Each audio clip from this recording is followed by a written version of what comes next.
Hello साथियों, नमस्कार। Polytechnic पाठशाला यूट्यूब चैनल पर आप सभी का स्वागत है। अब आपको क्राउलिंग पढ़ाएंगे, जो हार्मोनिक से रिलेटेड है क्राउलिंग, ठीक है। तो अब यहाँ पे पढ़ाएंगे। तो जो हमारा हार्मोनिक्स होता है, हार्मोनिक्स के बारे में हमने थोड़ा बहुत पहले बता दिया था, लेकिन यहाँ पर देखिए एक स्पेस हार्मोनिक्स होता है। हमने पिछले लेक्चर में बताया था। जो स्पेस हार्मोनिक्स होता है वो एयर गैप में मैग्नेटिक फ्लक्स से नॉन यूनिफॉर्म डिस्ट्रीब्यूशन से पैदा होता है, ठीक है। तो स्पेस हार्मोनिक, और स्पेस हार्मोनिक के प्रेजेंस में ही जो है क्राउलिंग जो है फिनोमिना देखा जाता है, ठीक है। क्राउलिंग फिनोमिना किसके प्रेजेंस में देखा जाता है? स्पेस हार्मोनिक के प्रेजेंस में ही देखा जाता है। और इस स्पेस हार्मोनिक की वजह से जो है हमारी जो स्पीड होती है ना, वो क्राउलिंग करती है, मतलब रेंग कर चलती है बहुत कम स्पीड से। NS/7 स्पीड से क्या करती है? रेंग कर चलती है। उसके बारे में विस्तार से जानेंगे। अभी पहले थोड़ा इसको मतलब थोड़ा बहुत इसके बारे में जानकारी करते हैं, इसका जो बेसिक चीज़ है, ठीक है। तो यहाँ पर अगर देखा जाए तो क्राउलिंग, ये हेडिंग है आपका। यह एक ऐसी फिनोमिना है जो स्पेस हार्मोनिक प्रेजेंस में इंडक्शन मोटर में ऑब्जर्व किया जाता है, ठीक है। यह हार्मोनिक एयर गैप में मैग्नेटिक फ्लक्स डेंसिटी के नॉन यूनिफॉर्म डिस्ट्रीब्यूशन से प्रोड्यूस होता है। मतलब क्या है कि मतलब हर जगह जो मैग्नेटिक फ्लक्स है एयर गैप में, हर जगह एक समान मतलब डिस्ट्रीब्यूट होना चाहिए, लेकिन एक समान डिस्ट्रीब्यूट ना होने से जो है आपका जो मैग्नेटिक फ्लक्स का वेव होता है वो साइन वेव नहीं होता है। तो जब मैग्नेटिक फ्लक्स का वेव साइन वेव नहीं होता तो सारे मतलब EMF और करंट के वेव भी क्या होंगे? डिस्टार्टेड होंगे, ठीक है। तो वो चीज़ है। जैसे अब स्पेस हार्मोनिक की बात करें तो स्पेस हार्मोनिक बराबर यहाँ पर कितना होता है? 6K + -1 होता है। तो K का मान 1 2 3 4 5 कुछ भी हो सकता है, ठीक है। K का मान जो है 1 2 3 4 5 कुछ भी हो सकता है। तो स्पेस हार्मोनिक 6K + -1 होता है, ठीक है। अब यहाँ पर 6K + 1 harmonic positive sequence harmonic होता है। क्या होता है? पॉजिटिव सीक्वेंस हार्मोनिक होता है। इसमें बनने वाली magnetic field fundamental magnetic field की क्या करता है? दिशा में रोटेट करता है। मतलब क्या है कि जो हमारा 6K + 1 हार्मोनिक है, ये पॉजिटिव सीक्वेंस हार्मोनिक है। पॉजिटिव सीक्वेंस हार्मोनिक का मतलब ये है कि इसके कारण जो मैग्नेटिक फील्ड डेवलप होगा वो फंडामेंटल मैग्नेटिक फील्ड के साथ में मतलब एक ही दिशा में क्या करेगा? रोटेट करेगा। समझ में आया? तो ये वाला हमारा क्या होता है? पॉजिटिव सीक्वेंस हार्मोनिक होता है। दूसरा हार्मोनिक हमारा क्या है? 6K - 1। भाई यहाँ पर +-1 है, सिंपल सी बात है। तो एक 6K + 1 हार्मोनिक होगा, एक 6K - 1 हार्मोनिक होगा। तो 6K - 1 हार्मोनिक जो होता है ये हमारा निगेटिव सीक्वेंस हार्मोनिक होता है। समझ में आया? क्या होता है? निगेटिव सीक्वेंस हार्मोनिक होता है। इससे बनने वाली MF फंडामेंटल के अपोजिट रोटेट करती है। मतलब क्या है? जो निगेटिव सीक्वेंस हार्मोनिक है उससे बनने वाला जो हमारा मैग्नेटिक फील्ड है वो फंडामेंटल मैग्नेटिक फील्ड के क्या होता है? अपोजिट डायरेक्शन में क्या करता है? रोटेट करता है। तो सिंपल सी बात है, जब फंडामेंटल के अपोजिट डायरेक्शन में रोटेट करेगा तो जो टार्क भी डेवलप करेगा वो फंडामेंटल टार्क के क्या होगा? अपोजिट होगा। समझ में आया? तो ये चीज़ है। तो ये वाला हार्मोनिक जो है मैग्नेटिक फील्ड को फंडामेंटल मैग्नेटिक फील्ड के अपोजिट डायरेक्शन में रोटेट करने के लिए एक मैग्नेटिक फील्ड क्या करता है? प्रोड्यूस करता है, ठीक है। स्पेस हार्मोनिक नंबर ऑफ पोल को भी क्या करता है? चेंज करता है। जो हमारा स्पेस हार्मोनिक होता है वो नंबर ऑफ पोल्स को भी क्या कर देता है? चेंज कर देता है। समझ में आया? क्योंकि स्पेस हार्मोनिक आ जाएगा तो सिंपल सी बात है, बहुत सारी वेव उसमें आ जाएंगी। जब बहुत सारी वेव आ जाएंगी, पॉजिटिव निगेटिव साइकिल आ जाएगा, तो उस कंडीशन में पोल्स भी हमारा क्या हो जाता है? चेंज हो जाता है, ठीक है। पोल्स भी हमारा क्या हो जाएगा? चेंज हो जाएगा। तो इसको मैं अब मिटा दे रहा हूँ, ठीक है। सभी लोग स्क्रीनशॉट एक बार ले लीजिए।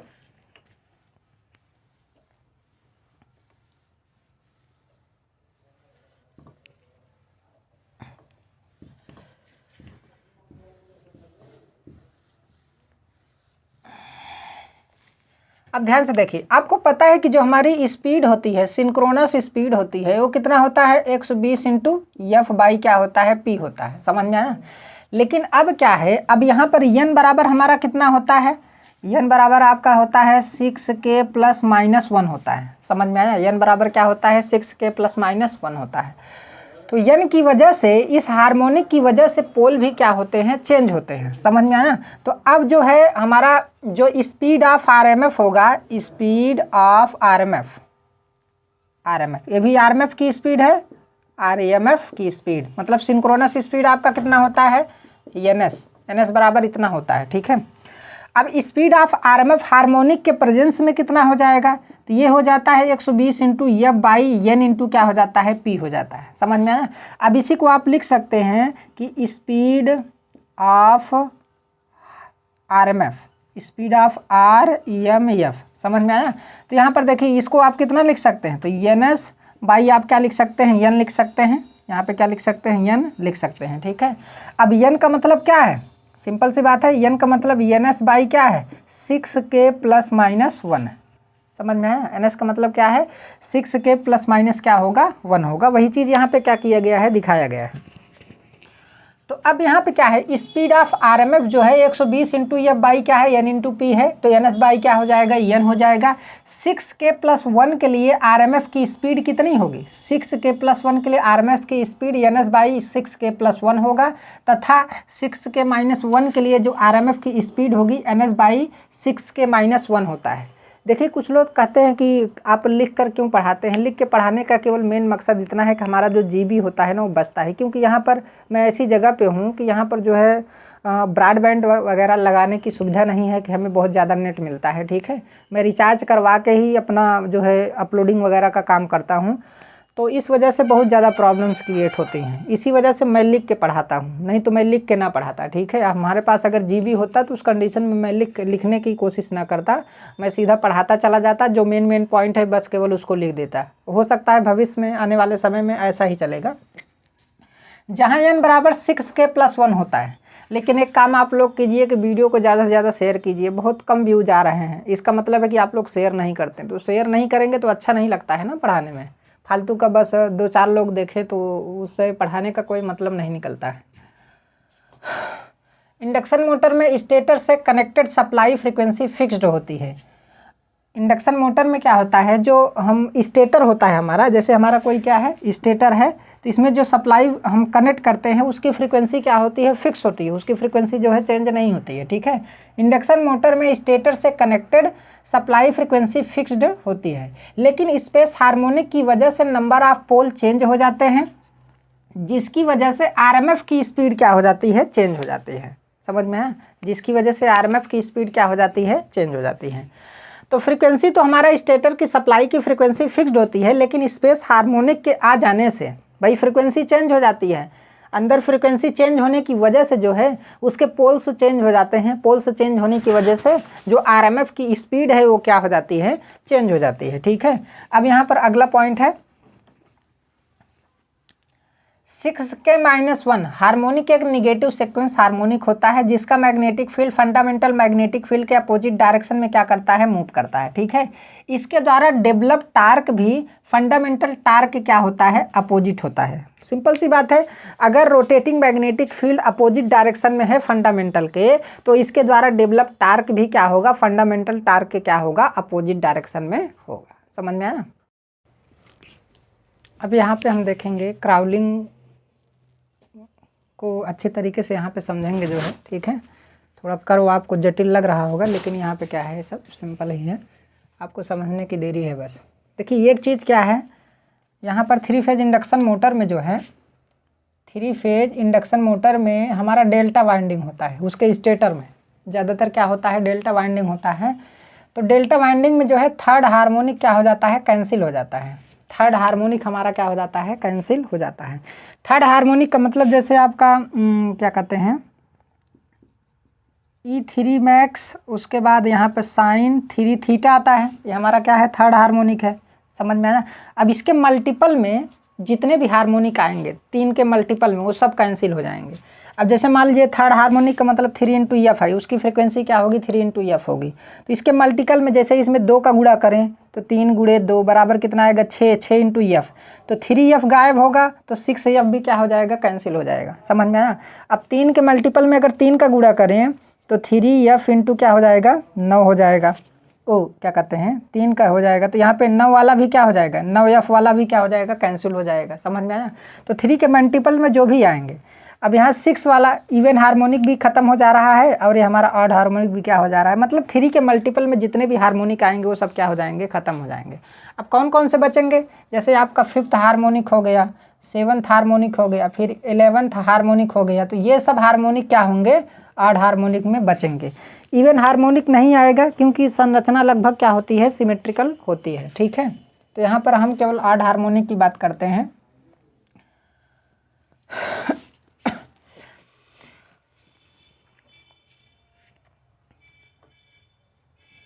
तो यहाँ पर आप लिख सकते हैं, पॉइंट करके यहाँ पे लिख सकते हैं कि स्टेटर, गड़बड़ा गया,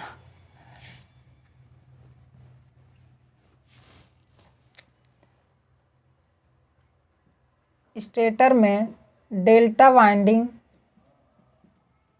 होने से थर्ड हार्मोनिक, स्टेटर में डेल्टा बाइंडिंग होने से थर्ड हार्मोनिक कैंसिल हो जाता है, कैंसिल हो जाता है। समझ में आया? थर्ड हार्मोनिक हमारा क्या हो जाता है, कैंसिल हो जाता है। उसके मल्टीपल में भी क्या हो जाता है, सब कैंसिल हो जाता है। ठीक है, अब यहाँ पे देखते हैं कि जो हमारा हार्मोनिक है, जो स्पेस हार्मोनिक है, ठीक है, अब यहाँ पर जो हमारा हार्मोनिक पाया जाएगा, कौन सा हार्मोनिक पाएंगे? जैसे आपका फिफ्थ हार्मोनिक होगा, सेवन्थ हार्मोनिक होगा। आपको पता है कि फिफ्थ हार्मोनिक क्या होगा, ज़्यादा पावरफुल होगा किसकी अपेक्षा, सेवन्थ हार्मोनिक की अपेक्षा। और ये भी हमने आपको बताया कि जैसे जैसे हार्मोनिक का आर्डर बढ़ता जाता है तो वो कम पावरफुल होता है। समझ में आया? अब जैसे यहाँ पर इसका आर्डर ज़्यादा है, इसका आर्डर क्या है, कम है, तो फिफ्थ हार्मोनिक ज़्यादा पावरफुल होगा किसकी अपेक्षा, सेवन्थ हार्मोनिक की अपेक्षा। मतलब क्या है, वो सप्लाई ज़्यादा पावरफुल होती है जिसकी फ्रिक्वेंसी क्या होती है, कम होती है, बहुत ही खतरनाक होती है। जैसे डीसी को बोला जाए तो क्या होगा, बहुत खतरनाक होगा। तो कम फ्रिक्वेंसी वाली जो सप्लाई होती है ना, वो बहुत ही क्या होती है, डेंजरस होती है। ठीक है, अब यहाँ पे ध्यान से देखिए, अब ये कर्व आपको समझना पड़ेगा। जैसे ये टार्क है हमारा, ये क्या है, टार्क है, और ये हमारा क्या है, स्पीड है। समझ में आया? ये तो हमारा जो हमारा क्या कहते हैं, फंडामेंटल टार्क है। ये क्या है, हमारा फंडामेंटल टार्क है। ये हमारा क्या है, फंडामेंटल टार्क है। ठीक है, ये चीज़ तो आप लोग अच्छे तरीके से पढ़े होंगे कि फंडामेंटल टार्क में मैं थोड़ा आपको अगर बताऊं मैं यहाँ से, तो यहाँ पर ध्यान से देखिए, यहाँ पर ऐसे टार्क आपको क्या किया गया था, बताया गया था। हालांकि अब यहाँ पे देखिए, ये आप ऐसे आपका टार्क आया था, ऐसे गया था और ऐसे आया था कि नहीं?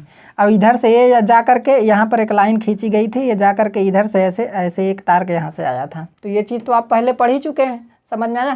तो ये केवल इतना पार्ट लिया गया है, बस केवल यहाँ से लेकर के इतना पार्ट लिया गया। तो ये हमारा क्या है, मोटर का टार्क है। क्या है, मोटर का टार्क। तो ये वाला हमारा टार्क क्या है, मोटर का टार्क है। मोटर का टार्क नहीं, फंडामेंटल टार्क है, जो मोटर में क्या हुआ है, जनरेट हुआ है। समझ में आया? मोटर में क्या हुआ है, हमारा जनरेट हुआ है। और यहाँ पर लिखा भी गया है कि ये क्या है, फंडामेंटल टार्क है। अब उसके बाद क्या है, ये वाला हमारा क्या है, लोड टार्क है। ये हमारा क्या है, लोड टार्क है। हमारा क्या है, लोड टार्क है। देखिए लोड टार्क कैसे होता है, जैसे हमारा ये क्या है, फंडामेंटल टार्क है। अगर यहाँ पर जगह है तो मैं आपको बता सकता हूँ। ये हमारा क्या है, फंडामेंटल टार्क है। तो जो हमारा लोड टार्क है ना, वो ऐसे बढ़ता है। ठीक है, ये हमारा क्या है, TL है।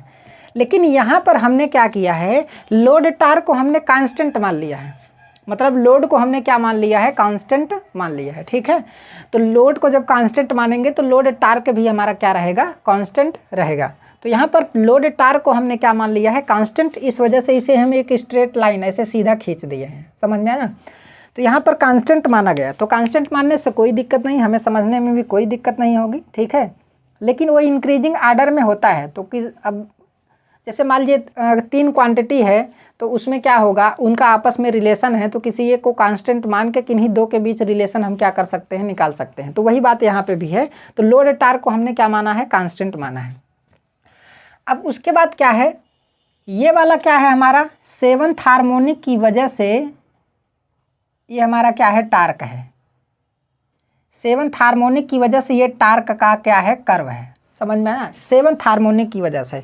और ये वाला क्या है, ये वाला क्या है हमारा, फिफ्थ हार्मोनिक की वजह से जो टार्क डेवलप हुआ है, ये हमारा क्या है, T7 है, और ये क्या है, फिफ्थ है। समझ में आया?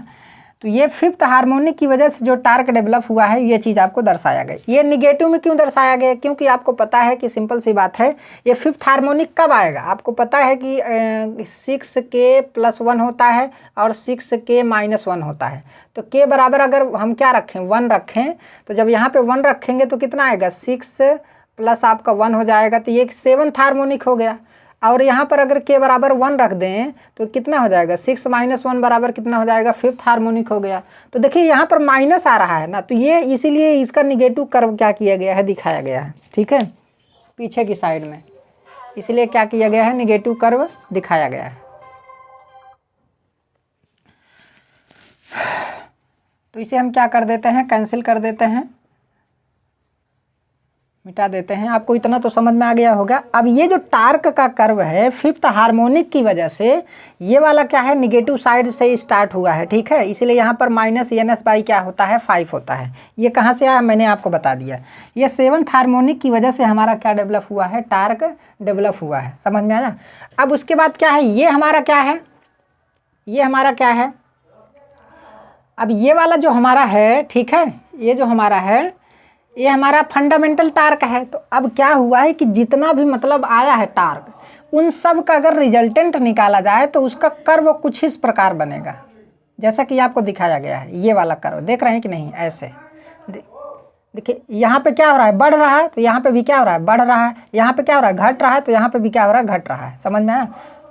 फिर उसके बाद देखिए इधर बढ़ रहा है, तो ये भी हमारा क्या हो रहा है, बढ़ रहा है। फिर यहाँ जा करके अपना क्या हो गया, 0 हो गया। तो ये क्या है, सब का रिजल्टेंट है। जैसे मान लीजिए 7th हार्मोनिक हो गया, 5th हार्मोनिक हो गया, हमारा जो फंडामेंटल टार्क था उन सब का अगर हम रिजल्टेंट निकालेंगे तो हमें ये वाला कर्व जो है रिजल्टेंट के फॉर्म में क्या होगा, मिलेगा। समझ में आया, हमें ये वाला कर्व रिजल्टेंट के फॉर्म में मिलेगा। तो अब तो आपको ये सारे कर्व आपको समझ में आ गए होंगे कि कौन किस चीज़ का कर्व है और कैसे ये चीज़ आया है। समझ में आया। अब उसके बाद क्या है, अब इसी जो रिजल्टेंट टार्क को हम मोटर टार्क के नाम से भी क्या करते हैं, जानते हैं। सिंपल सी बात है, जो रिजल्टेंट टार्क होगा वो मोटर टार्क होगा, जिसकी वजह से हमारा मोटर क्या करेगा, किसी एक फिक्स डायरेक्शन में क्या करेगा, वो रोटेट करेगा। समझ में आया। तो ये हमारा क्या है, मतलब मोटर टार्क है। ठीक है, देखिए क्राउलिंग क्या है ना, उसको समझाने के लिए ये सारी चीज़ों को समझना बहुत ज़्यादा ज़रूरी है। अगर आपको ये देखना है कि वास्तव में ये कैसे आया तो आपको यहाँ से समझना पड़ेगा। वैसे तो हम लिखवा सकते हैं कि क्राउलिंग के केस में जो है ns/7 स्पीड से हमारी मोटर क्या करती है, मूव करती है। रेंग कर मोटर हमारी क्या होती है, चलती है। समझ में आया। तो ये सब थोड़ा सा डिफिनीशन लिखवा देने को वैसे आपके बुक में उतना ज़्यादा नहीं दिया है, लेकिन यहाँ पर आप अच्छे तरीके से समझ लीजिए। ठीक है,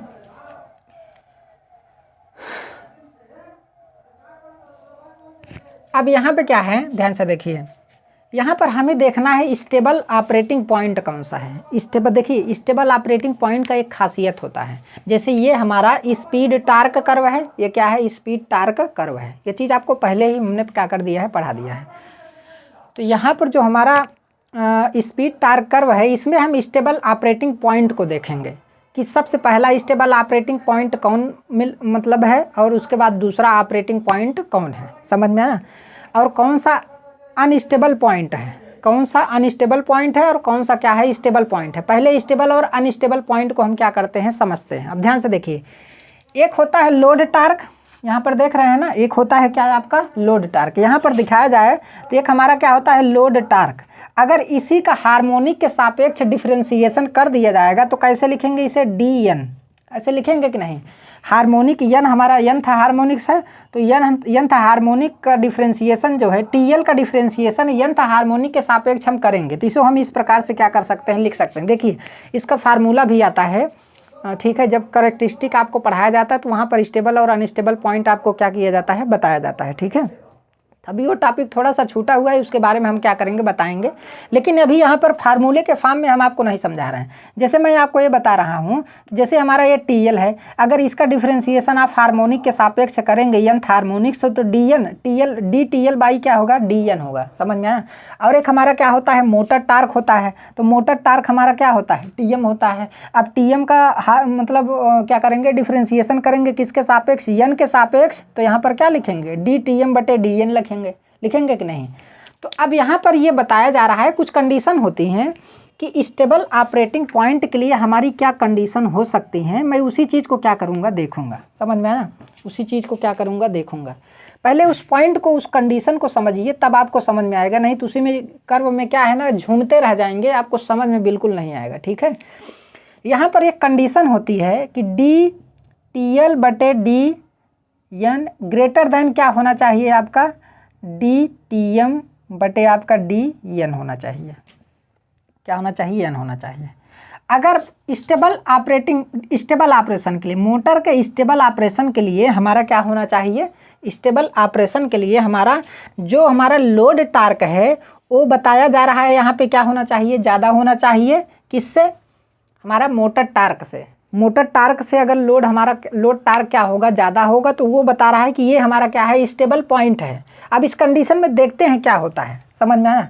लेकिन यहाँ पर हमने अभी क्या माना है, यहाँ पर हमने माना है कि लोड टार्क क्या है, कांस्टेंट है। तो जब ये वाला चीज़ कांस्टेंट रहेगा तो सोचिए इसका डिफरेंशिएशन क्या हो जाएगा, 0 हो जाएगा। तो यहाँ पर 0 हो जाएगा तो इज ग्रेटर देन, यहाँ पर क्या हो जाएगा, dTm बटे क्या हो जाएगा, dN हो जाएगा। समझ में आया भाई। ये तो एक प्रकार का स्लोप है ना, ये क्या है हमारा, एक स्लोप है, ये हमारा क्या है, स्लोप है। तो इसका मतलब क्या है, मोटर टार्क का मान हमारा क्या आ रहा है, 0 से कम आ रहा है, इसका मतलब निगेटिव में आ रहा है। तो यहाँ पर ध्यान से देखिए, जब इसका हम डिफ्रेंशिएशन कर देंगे, किसी भी कांस्टेंट का आप डिफ्रेंशिएशन करते हैं, जैसे मान लीजिए यहाँ पर d/dx है और 15 का आप क्या करेंगे, डिफ्रेंशिएशन करेंगे तो कितना आएगा, 0 आएगा ना, क्योंकि 15 क्या है, कांस्टेंट है। उसी प्रकार यहाँ पर हमने लोड टार्क देखिए कांस्टेंट माना है। जब कांस्टेंट हम लोड टार्क को मान लेंगे तो उस कंडीशन में क्या हो जाएगा हमारा, ये इसका डिफ्रेंशिएशन 0 हो जाएगा। जब ये 0 हो जाएगा तो ये वाला 0 से कम बचेगा कि नहीं, ये वाला क्या बचेगा, 0 से कम। मतलब जो मोटर टार्क होगा वो 0 से कम आ रहा है। तो उस कंडीशन में उसका जो स्लोप है, ये हमारा क्या है, स्लोप है, ये हमारा क्या है, स्लोप है। तो अगर 0 से कम दिख रहा है तो इसका मतलब है कि निगेटिव स्लोप है, निगेटिव स्लोप क्या आ रहा है, निगेटिव स्लोप आ रहा है। समझ में आया। इसका क्या मतलब है भाई, जहाँ जहाँ पर निगेटिव स्लोप मिलेगा वहीं पर हमारा स्टेबल ऑपरेटिंग पॉइंट होगा। ये चीज़ यहाँ पर लिखा है कि अर्थात मोटर के टार्क का स्लोप निगेटिव आएगा तो मोटर क्या होगा, स्टेबल होगा, मोटर क्या होगा हमारा, स्टेबल होगा। समझ में आया। तो यहाँ पर ये कंडीशन फॉलो होना चाहिए, जहाँ जहाँ पर हमें निगेटिव स्लोप मिलेगा वहाँ पर हमारा क्या होगा, स्टेबल ऑपरेटिंग पॉइंट होगा। देखिए यहाँ पे स्लोप हमारा बढ़ रहा है कि नहीं, तो ये तो हमारा पॉजिटिव स्लोप है कि नहीं, ये हमारा क्या है, पॉजिटिव स्लोप है। तो इसका मतलब ये स्टेबल पॉइंट नहीं है, ये हमारा स्टेबल पॉइंट नहीं है। लेकिन यहाँ पर देखिए घट रहा है, निगेटिव में जा रहा है कि नहीं, पॉजिटिव से निगेटिव में। तो इसका मतलब क्या है, इसका मतलब है कि बी पॉइंट हमारा स्टेबल है, क्योंकि ये निगेटिव में जा रहा है। समझ में, यहाँ पर देखिए फिर पॉजिटिव में जा रहा है, ठीक है, निगेटिव से क्या जा रहा है, पॉजिटिव में। तो ये हमारा क्या है, स्टेबल पॉइंट नहीं है, ये अनस्टेबल पॉइंट है। समझ में आया। फिर उसके बाद यहाँ से आकर के डी पर आ गए, यहाँ पर भी हमें क्या मिल रहा है, निगेटिव स्लोप मिल रहा है। तो इसका मतलब डी और बी हमारा स्टेबल पॉइंट है, जबकि सी और ए हमारा क्या है, अनस्टेबल पॉइंट है। समझ में आया। अब यहाँ पर स्टेबल और अनस्टेबल पॉइंट को समझने के लिए हमें ध्यान देना पड़ेगा कि उसका कॉन्सेप्ट क्या होता है, कि कैसे हम उसे क्या करेंगे, अंदर जाके समझेंगे। ठीक है। अब देखिए यहाँ पर स्टेबल पॉइंट कैसे है, यहाँ पर आपको ये देखना पड़ेगा कि अब ध्यान से देखिए, अब यहाँ पर जो हमारा स्टेबल पॉइंट है, मान लीजिए अगर हमारा मोटर जो है बी पॉइंट पर ऑपरेट कर रही है तो उस कंडीशन में हमारी मोटर की जो स्पीड है बताइए कितनी है, NS/7 है। यहाँ पर देखिए इस लाइन पर स्पीड है, तो इस पॉइंट पर जो हमारी स्पीड मिल रही हो NS/ क्या है, 7 है। तो इसका मतलब क्या है, अगर बी पॉइंट पर हमारा मोटर क्या करेगा, रोटेट करेगा, तो उस कंडीशन में क्या होगा, बी पॉइंट पर अगर हमारा मोटर रोटेट करेगा तो उस कंडीशन में मोटर की स्पीड क्या है, मोटर की स्पीड क्या है, NS/7 है। और इसी फिनोमिना को हम क्या बोलते हैं, क्राउलिंग के नाम से क्या करते हैं, जानते हैं। यहाँ पर लिखा गया है कि लेकिन यदि बी पॉइंट, यहाँ पर अभी यहाँ पर लिखा गया है कि B and D are stable operating point, B and D are क्या है, स्टेबल ऑपरेटिंग पॉइंट, क्योंकि मोटर टार्क का स्लोप जो है क्या आ रहा है, डिक्रीजिंग आ रहा है। डिक्रीजिंग जहाँ पर होगा, निगेटिव का मतलब क्या होना चाहिए, डिक्रीजिंग होगा, इंक्रीजिंग नहीं होगा। अब उसके बाद क्या है, ए एंड सी अनस्टेबल है, क्योंकि यहाँ पर स्लोप क्या है, पॉजिटिव है, मतलब इंक्रीजिंग ऑर्डर में है। स्लोप हमारा क्या है, इंक्रीजिंग है, इंक्रीजिंग है। यहाँ पर देखिए इंक्रीज हो रहा है, यहाँ पर क्या हो रहा है, कम हो रहा है, यहाँ पर इंक्रीज हो रहा है, यहाँ पर कम हो रहा है। तो जहाँ पर कम हो रहा है, जहाँ पर डिक्रीजिंग ऑर्डर है, डिक्रीजिंग है, वहीं पर क्या होगा, हमारा स्टेबल पॉइंट होगा। तो यहाँ और यहाँ पर क्या होगा, स्टेबल पॉइंट होगा। यहाँ पर देखिए एक कर्व हमारा लोड टार्क को इंटरसेक्ट कर रहा है। कहाँ कहाँ इंटरसेक्ट कर रहा है, एक यहाँ पर ए पर, बी पर, सी पर, डी पर। तो जहाँ पर इंटरसेक्ट कर रहा है वही आपका स्टेबल ऑपरेटिंग पॉइंट बन सकता है। लेकिन अब इन सभी इंटरसेक्ट पॉइंट पर तो स्टेबल ऑपरेटिंग पॉइंट होगा नहीं, तो उसकी कंडीशन क्या होनी चाहिए। अब उसकी कंडीशन हमारी क्या है कि स्लोप हमारा क्या होना चाहिए, डिक्रीजिंग ऑर्डर में होना चाहिए। ठीक है। अब उसके बाद क्या है, ध्यान से देखिए। अब ये बात तो पता चल गया कि अगर मोटर हमारा बी पॉइंट पर ऑपरेट कर रहा है तो हमारी मोटर की स्पीड क्या होगी, NS/7 होगी। मतलब इसी फिनोमिना को हम क्या बोलते हैं, क्राउलिंग बोलते हैं। यहाँ पर वो चीज़ लिखा गया है। लेकिन यदि बी पॉइंट पर ऑपरेट करेगी तो NS/7 होगी, बहुत कम होगी। मतलब स्पीड क्या होगी, बहुत कम होगी। इस घटना को क्राउलिंग के नाम से क्या करते हैं, जानते हैं। क्राउलिंग का मतलब है मशीन रेंग कर चलेगी, रेंग कर। कैसे चलेगी, रेंग कर, बहुत स्लो चलेगी, घिर्र घिर्र करेगी। उसी में बहुत स्लो स्पीड से क्या करेगी, मूव करेगी, अर्थात NS/ क्या होगा, 7 होगा। इसी घटना को हम क्या बोलते हैं, क्राउलिंग बोलते हैं। अब यहाँ पर एक चीज़ आपको केवल समझना है, लेकिन बहुत ज़्यादा मतलब क्या कहते हैं, उसको लिखने की ज़रूरत नहीं है। आपको अपने दिमाग में कॉन्सेप्ट को क्या करना है, रखना है। अब ध्यान से देखिए, यहाँ पर कैसे स्टेबल ऑपरेटिंग पॉइंट है। ये तो कंडीशन के अनुसार हमने इसको समझ लिया, ठीक है। ये कंडीशन के अनुसार हमने इसको क्या कर लिया, समझ लिया। अब यहाँ पर वीडियो जो है बड़ा बनने वाला है। ये इस कंडीशन के अनुसार हमने इसको क्या कर लिया, समझ लिया, ठीक है, कि हाँ ये हमारा ऑपरेटिंग मतलब स्टेबल ऑपरेटिंग पॉइंट है। लेकिन स्टेबल ऑपरेटिंग पॉइंट वास्तव में हम समझेंगे कैसे। अब यहाँ पर ध्यान से देखिए,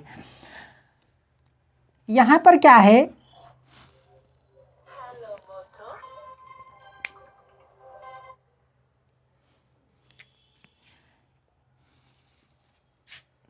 का लोगों को आने लग जा रहा है।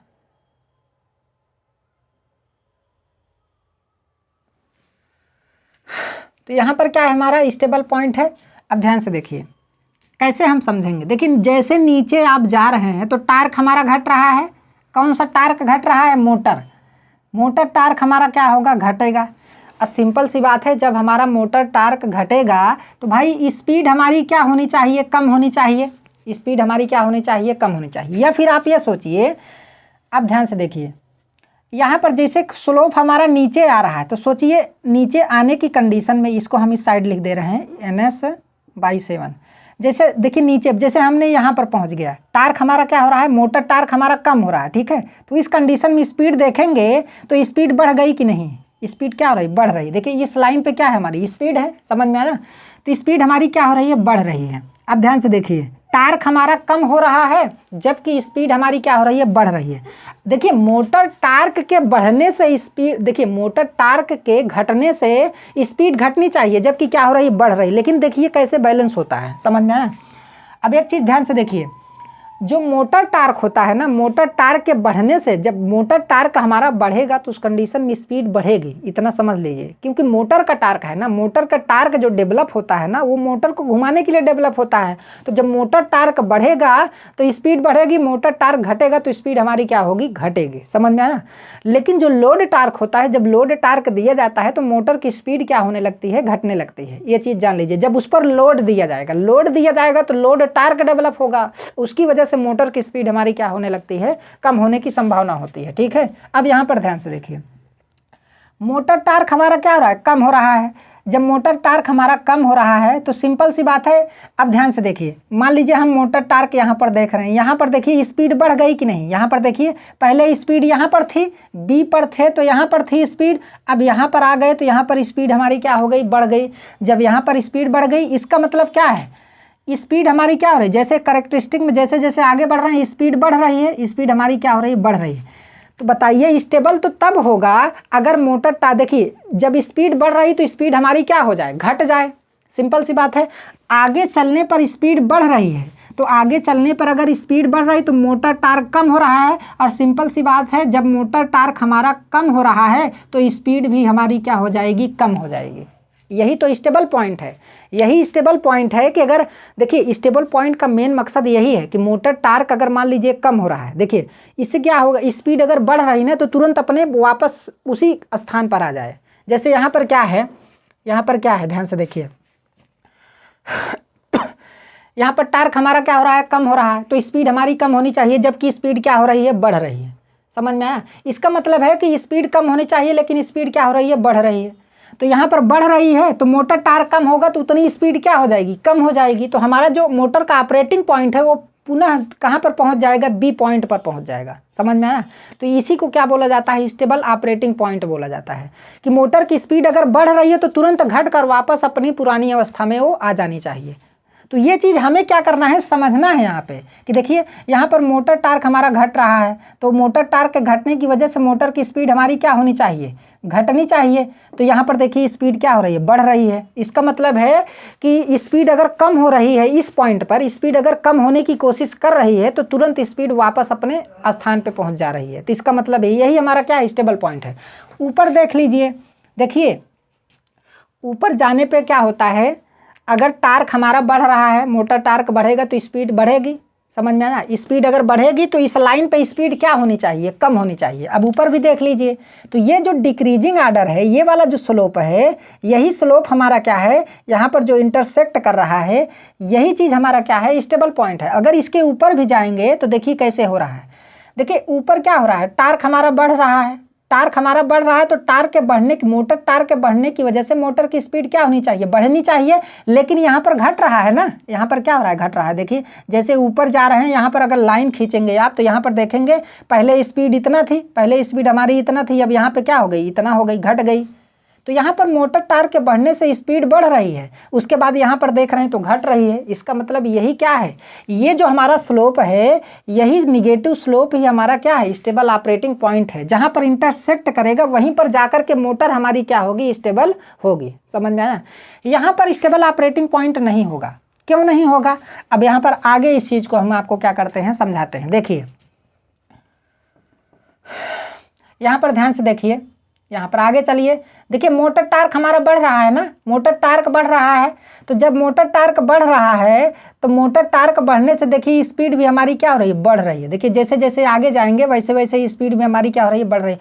और सिंपल सी बात है, अगर मोटर टार्क बढ़ेगा तो वैसे भी हमारा स्पीड भी मोटर का क्या होगा, बढ़ेगा। और इस लाइन पे भी हमारी स्पीड क्या हो रही है, बढ़ रही है। तो इसका मतलब क्या है, ये अनस्टेबल पॉइंट है, क्योंकि स्पीड हमारा पुनः वापस स्थिति में नहीं आ रहा है। अगर मोटर टार्क के बढ़ने की वजह से स्पीड बढ़ रही है तो यहाँ पे भी स्पीड क्या होनी चाहिए, घटनी चाहिए। लेकिन क्या ऐसा पॉसिबल है, बिल्कुल नहीं पॉसिबल है। समझ में आया, ऐसा नहीं हो सकता है। तो ये हमारा क्या है, स्टेबल पॉइंट नहीं है। अगर मोटर सी पॉइंट पर ऑपरेट करेगी तो अनस्टेबल पॉइंट पर रहेगी। समझ में आया। अब नीचे भी देख लीजिए, नीचे हमारा मोटर टार्क का मान क्या हो रहा है, कम हो रहा है। तो मोटर टार्क अगर कम हो रहा है तो यहाँ पर मोटर टार्क की वजह से उसकी स्पीड कम होनी चाहिए। तो यहाँ पे भी देख लीजिए कम हो रही कि नहीं।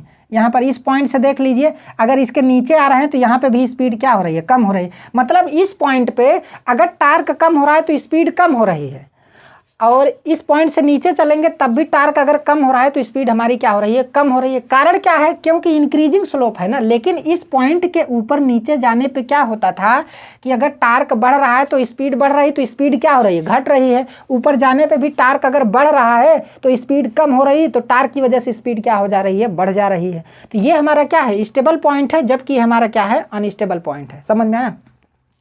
अब यहाँ पे भी हमारा क्या है, ये भी तो हमारा स्टेबल पॉइंट है, क्योंकि डिक्रीजिंग आर्डर है। तो जैसे आप यहाँ पे समझे हैं वैसे आप यहाँ पे भी समझ सकते हैं। ठीक है।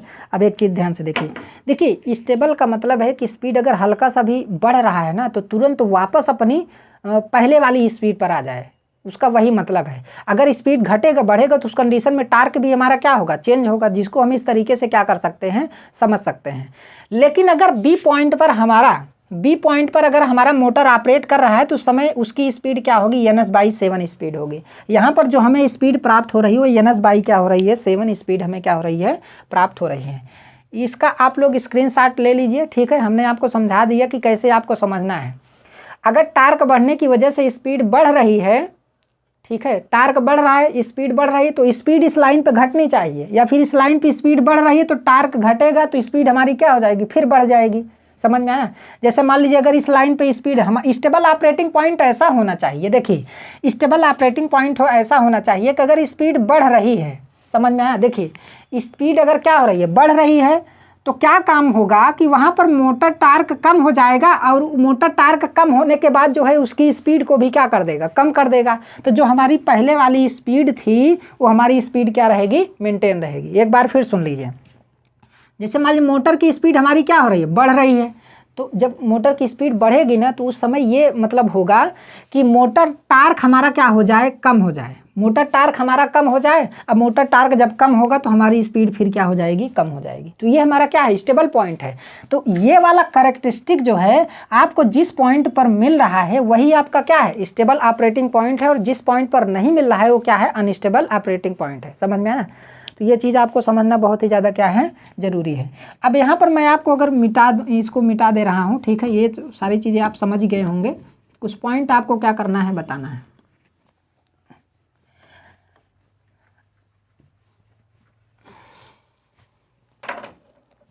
ध्यान से देखिए, अगर स्पीड क्या है, कम है, तो स्लिप की अगर मैं बात करूं, सोचिए स्लिप की अगर मैं बात करूं तो स्लिप बराबर आपका क्या है,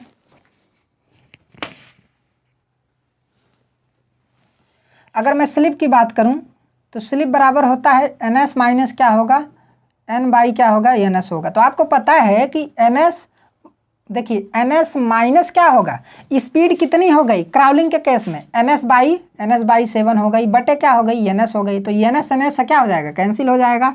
तो स्लिप का मान क्या हो जाएगा, सिंपल सी बात है, मोटर अगर बहुत स्लो मूव कर रही है, बहुत स्लो गति से मूव कर रही है, तो स्लिप का मान क्या होगा, इंक्रीज होगा। तो 6 बाई क्या हो जाएगा, 7 आएगा। तो स्लिप क्या है, अधिक है, मोर स्लिप है। स्लिप हमारा, स्लिप का मान क्या है, अधिक है। तो आपको पता है कि जो रोटर का हमारा रेजिस्टेंस होता है R2-S होता है। तो स्लिप का मान अगर क्या होगा, बढ़ेगा। सिंपल सी बात है, अगर स्लिप का मान हमारा बढ़ेगा तो ये वाला टोटल पोर्शन हमारा, मान लीजिए यक्स बराबर हमने क्या माना है, R2 क्या है, यस है, ठीक है। अगर स्लिप का मान बहुत ही ज़्यादा है तो यक्स का मान क्या होगा, बहुत ज़्यादा होगा। तो ये तो भाई रोटर का रेजिस्टेंस है जो आउटपुट लोड को रिप्रेजेंट कर रहा है। तो इसका मतलब है कि अगर रेजिस्टेंस हमारा, मतलब टोटल रेजिस्टेंस रोटर का हमारा क्या हो रहा है, कम हो रहा है आउटपुट कंडीशन में, तो उस कंडीशन में क्या होगा, इसका मतलब क्या है, शॉर्ट सर्किट है, हैवी करंट फ्लो करेगी, क्योंकि रेजिस्टेंस हमारा क्या है, कम है, लोड रेजिस्टेंस हमारा क्या है, कम है। तो इसका मतलब है कि जब N/S स्पीड से हमारा मोटर क्या करेगी, गति करेगी, तो उस कंडीशन में स्लिप का मान बहुत ज़्यादा होगा, जिसकी वजह से R2-S का मान बहुत ही कम होगा और रोटर करंट क्या हो जाएगी, मतलब इस समय मोटर जो है सप्लाई से बहुत ही ज़्यादा करंट को क्या करेगी, ड्रा करेगी। समझ में आया। तो इस चीज़ को हम यहाँ पर क्या कर दे रहे हैं, लिख दे रहे हैं। हालांकि मैं पहले से लिख देता हूँ, लेकिन अब आज लिखना पड़ रहा है।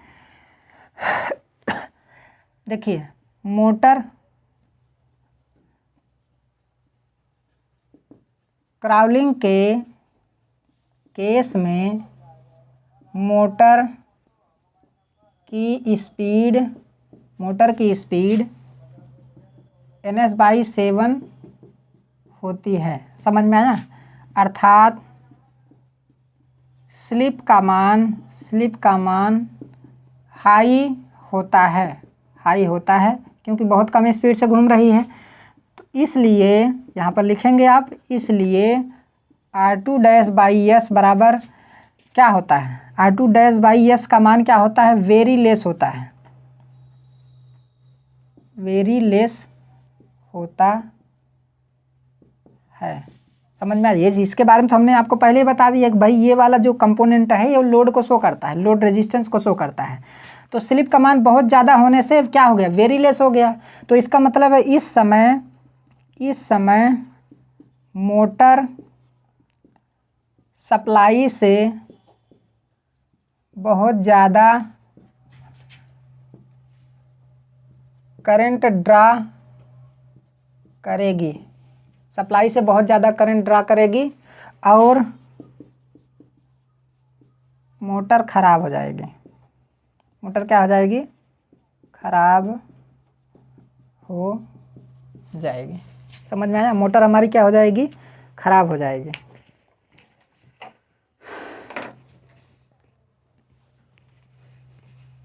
ये पॉइंट हो गया। ये सारी चीज़ें तो आप लोग अच्छे तरीके से समझ गए होंगे। इसके कॉन्सेप्ट को आपने अच्छे तरीके से क्या कर लिया है, समझ लिया है, ठीक है। तो इसको मिटा देते हैं।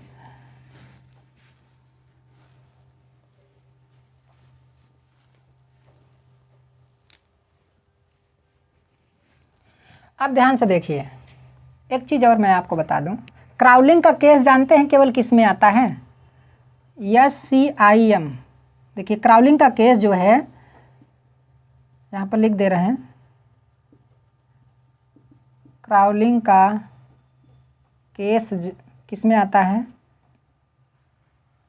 स्क्वायरल केज इंडक्शन मोटर में, SCIM किस में आता है? स्क्वायरल केज इंडक्शन मोटर में आता है,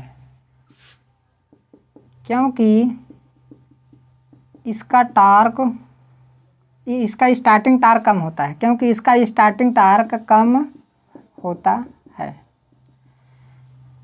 जबकि मतलब क्राउलिंग का केस जो है,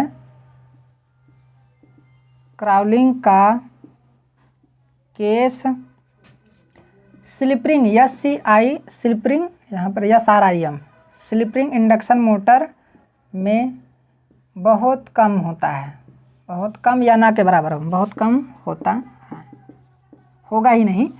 क्यों? क्योंकि इसका स्टार्टिंग टार्क क्या होता है? वेरी हाई होता है। समझ में आया? इसका स्टार्टिंग टार्क क्या होता है? वेरी हाई होता है। अब ध्यान से देखिए, ये तो यहाँ पर हमारा क्या है? स्टार्टिंग टार्क हमारा क्या है? कम है ना। यहाँ पर हमारा टार्क क्या है? कम है।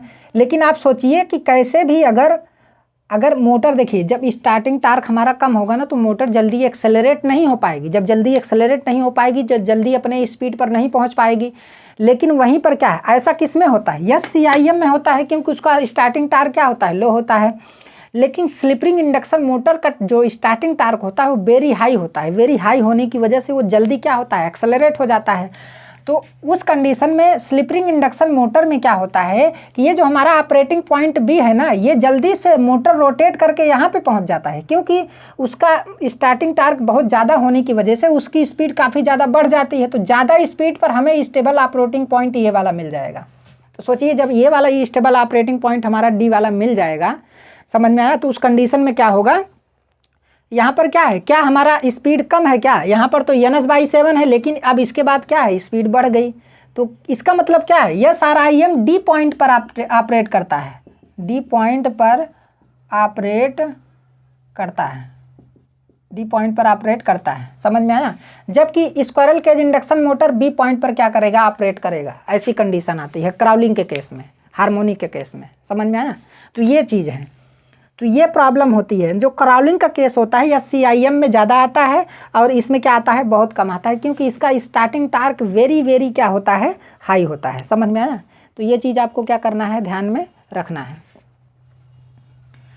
तो स्टार्टिंग टार्क अगर हाई होगा तो मोटर जल्दी हमारी क्या हो जाएगी? एक्सेलरेट हो जाएगी। तो ये सारे पॉइंट आप लोग नोट कर लीजिएगा। अब यहाँ पर जो है ध्यान से देखिए, एक पॉइंट मैं आपको और बता दूँ, क्राउलिंग को कैसे ख़त्म किया जा सकता है।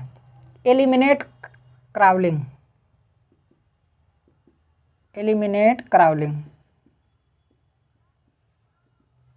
एलिमिनेट क्राउलिंग अगर बात करें तो कैसे ख़त्म किया जाता है? जैसे शॉर्ट पिच वाइंडिंग करके, शॉर्ट पिच, मैंने आपको शुरुआत में ही बताया कि short pitch winding, distributed winding वगैरह से हमारा जो है क्या होता है? हार्मोनिक्स कम होता है। Short pitch winding, short pitch winding use करने से, डिस्ट्रीब्यूटेड वाइंडिंग यूज करने से, ठीक है, डिस्ट्रीब्यूटेड वाइंडिंग यूज करने से हमारा हार्मोनिक क्या हो जाता है? कम हो जाता है। स्कीविंग ऑफ स्लॉट्स, मतलब स्लॉट्स को तिरछा कर देने से भी हमारा क्राउलिंग क्या हो जाता है? कम हो जाता है। तो ये 3 केस हैं। इस तरीके से क्या किया जाता है? क्राउलिंग को कम किया जाता है। ठीक है, तो ये क्राउलिंग को एलिमिनेट करने के ये क्या है? मेन रीज़न है। और बाकी तो हमने कॉन्सेप्ट आपको अच्छे तरीके से बता दिया है। अब हमें विश्वास है कि आप लोगों को समझ में आ गया होगा। ठीक है, तो स्टेबल ऑपरेटिंग पॉइंट को समझने के लिए ये ध्यान रखना है कि स्पीड बढ़ रही है तो स्पीड पुनः अपनी पुरानी अवस्था में आनी चाहिए। समझ में आया? तो ये चीज़ हमारा मेन पॉइंट है। जैसे मान लीजिए स्पीड बढ़ रही है ना, तो समय मोटर का टार्क घट जाना चाहिए। जब घट जाएगा तो ऑटोमेटिक स्पीड हमारी क्या हो जाएगी? कम हो जाएगी। तो ये चीज़ होना चाहिए स्टेबल ऑपरेटिंग पॉइंट पे। अगर अनस्टेबल ऑपरेटिंग पॉइंट है तो वहाँ पर क्या है? स्पीड बढ़ रहा है तो मोटर टार्क बढ़ेगा तो स्पीड और बढ़ जाएगा। तो वहाँ पर हर जगह क्या होता जाएगा? बढ़ता ही जाएगा। तो ये क्या है? जहाँ पर केवल घट ही रहा है और जहाँ पर केवल बढ़ ही रहा है जिस पॉइंट पे, तो उस कंडीशन में वो हमारा अनस्टेबल पॉइंट होगा। और स्टेबल पॉइंट पर घटेगा बढ़ेगा, घटेगा बढ़ेगा दोनों होगा। समझ में आया? तो आज का क्लास यहीं तक। धन्यवाद।